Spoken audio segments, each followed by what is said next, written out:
It all started on July 31st. Matt and I were just over 4 months pregnant, and we had gone to a routine midwife's appointment in the morning. Everything was perfectly fine. No signs of anything wrong with the baby. We came home. He went back to work in his office, and I decided to get ready to go play tennis with him a little later.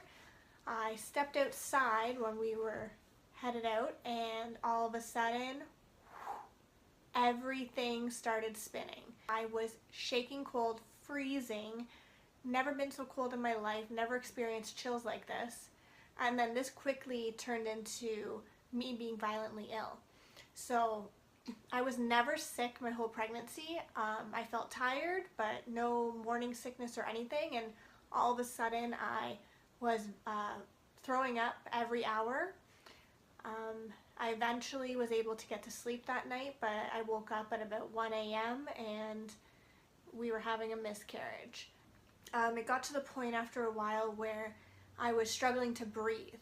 So they put me on oxygen, but then also decided to get a tech down to do a chest x-ray. So the tech came down to do the chest x-ray. All of a sudden, there's panic on people's faces. They said my lungs were filling up with fluid, which is a sign of infection. Now, at this point, they didn't know what kind of infection. All they knew is that they needed to get me to emerge very, very quick, do a surgery to evacuate everything, and then also tackle the infection and where it was. So I went in for this surgery, and we all thought, okay, it's going to be in and out surgery, but that wasn't the case at all. So my family was waiting, and Matt was waiting for me, and after a long time, I came out, and they were warned that I would be in the ICU, and I was in isolation, and that I was not going to look normal to them, and not to be shocked or afraid, but the infection I had was in my uterus. So the infection killed the baby, and we were all told that if I didn't get to the hospital when I did that night, and if we stayed one more day at home being sick or whatever, that I would have died. So this is bittersweet. Thank goodness we got to the hospital when we did. It's really unfortunate that this infection had to have taken the life of a baby that we were expecting to have in January, and I had carried for pretty much half a pregnancy. That's really hard when I think about it, and kind of going through the process I'm going through now.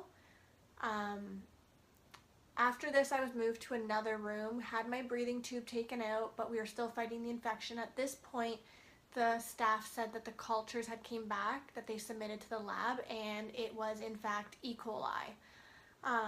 We all have E. coli in our body, but there are bad strands of E. coli that people get from ingesting certain uncooked foods, or I don't know, just having a cut on them and bacteria getting into that cut. But for me, the E. coli got into my uterus, so either like through my bloodstream, through my uterus. It was a very odd case, and I've been questioned every single question you can imagine to try to get down to the bottom of this, but in the end, doctors are just saying that it is such a rare case, the whole E. coli infection causing a miscarriage, all of that together, that they haven't really seen it before. I was told I was a textbook case, and it's very rare that this happens to anyone.